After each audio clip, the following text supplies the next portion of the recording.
Chennai Chennai is back. Sanju Samson कमाल की बल्लेबाजी की है। संजू सैमसन जब पावर प्ले में बल्लेबाजी कर रहे थे उन पे दोहरा प्रेशर था क्योंकि ऋतुराज गायकवाड़ थोड़ा ज्यादा ही संभाल के खेल रहे थे। वो अप्रोच बहुत सबड्यूड था, लेकिन दूसरे छोर पे लगातार बड़े शॉट खेल रहे थे, अग्रेसर का रोल अदा कर रहे थे। इसी वजह से पावर प्ले 60 तक भी पहुंचा था।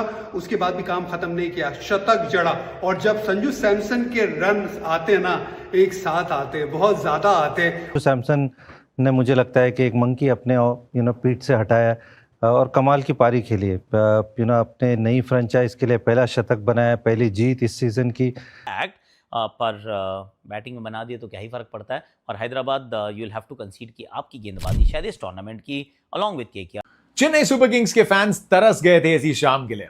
चेपॉक पे चेटा का लव अफेयर एक शतक के साथ शुरू हुआ है। सीजन की पहली जीत, लेकिन दो। और इसी वजह से चेन्नई के फैंस ये देख के बड़े खुश होंगे। वेल डन संजू बाबा। आयुष मात्रे नंबर 3 पे आए, पावर प्ले के बाद आए बल्लेबाजी करने। स्पिन उनकी ताकत नहीं है, फास्ट बॉलिंग के सामने खेलना उनकी ताकत है। उनकी भी अर्धशतक की अच्छी पारी। और फिर शिवम दुबे ने जिस तरह से 10 गेंदों में 20 रन की पारी खेली, रिटायर्ड आउट करके आयुष मात्रे को, वो भी बहुत अच्छा फिनिश था। ऐसा लगा कि थोड़े रन्स कम थे।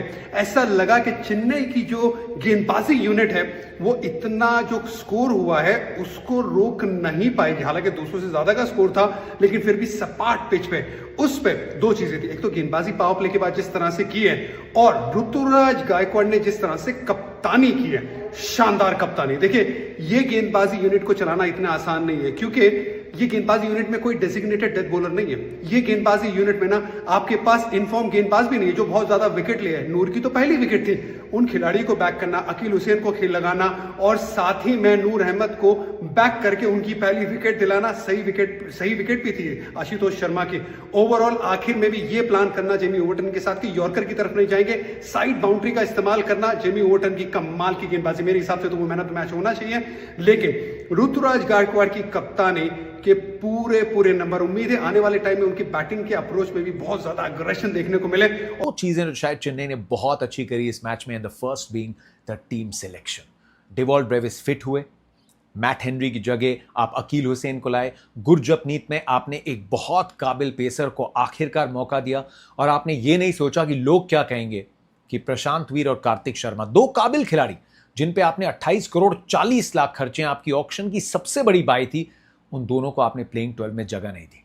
दे आर यंगस्टर्स, आगे जाके वो बहुत मैचेस जिताएंगे, लेकिन 3 मैचेस हार के एक टीम जिसकी विरासत का दबाव है, जिसकी वर्चस्व की बात है, आपने वो दबाव उन पे नहीं डाला। सरफराज की फॉर्म देख ली थी, डिवॉल्ट ब्रेविस फिट हो गए थे, so you opted for experience. Sanju Samson का शतक, आयुष मात्रे की वो नॉक बहुत इंपॉर्टेंट थी। हम बात करते हैं 8 नंबर तक बैटिंग है, इंपैक्ट प्लेयर आ चुका है, लेकिन अब भी टॉप ऑर्डर से रन्स, गुच्छों में विकेट नहीं गंवाना, that's worth its weight in gold. Ayush Mhatre को रिटायर आउट किया, बोल्ड मूव। शिवम दुबे आए, 20 रन उन्होंने बनाए, you got that little kick अंत में। और फिर बॉलिंग में अकील हुसैन ने स्टार्ट किया, किफायती थे, 2 ओवर में 20 रन आए। खलील अहमद का पहला ओवर महंगा था, लेकिन फिर भी जब 5वां ओवर आया, आपने गुरजपनीत की टेम्पटेशन नहीं देखी। आपने खलील को ball the, round the wicket उन्होंने केएल का विकेट निकाल के दिया, कंबोज ने अगले ओवर में विकेट निकाला, एंड यू गेव गुरजपनीत, जो एक बहुत काबिल यंगस्टर है। पावर प्ले खत्म होकर फील्ड जब खुल गई थी, he had more fielders at the boundary, आपने थोड़ा सा कुशन दिया अपने एक बड़े काबिल लेकिन यंग बॉलर को। शायद कहने में बहुत छोटी चीजें हो, लेकिन एक बड़ी टीम, एक कप्तान के लिए इंपॉर्टेंट है कि जो युवा खिलाड़ी हैं उनको आप टेस्ट करना चाहते हैं, उनका ये इम्तिहान है, but just to give them a slightly better chance to perform. Jamie ओवर एंड he came out actually really good. पहले 3 मैच में स्ट्रगल कर रहे थे, सिंगल डिजिट स्कोर थे, पर दिस टाइम बॉल टाइम कर रहे थे, बॉल को जोर से नहीं मार रहे थे, बॉल टाइम कर रहे थे। बड़ी क्लैरिटी ऑफ थॉट भी नजर आई, और and he just kept smashing.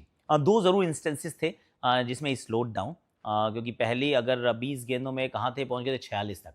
उसके बाद अगली 10 गेंदों में इन्होंने 10 ही रन बनाए थे। अभी ये 46 गेंदों में पहुंच गए थे 90 तक, फिर अगली 8 गेंदों में इन्होंने 8 ही रन बनाए थे, something like that. So twice he slowed down, पर फर्क पड़ा नहीं, क्योंकि उन्होंने कहा कि अंत तक बैटिंग करूंगा यार, I am going to be there right till the end. और वो वाला काम उन्होंने किया, और इवेंचुअली इतने रन बना दिए जहां पे जीत के लिए आप सक्षम थे।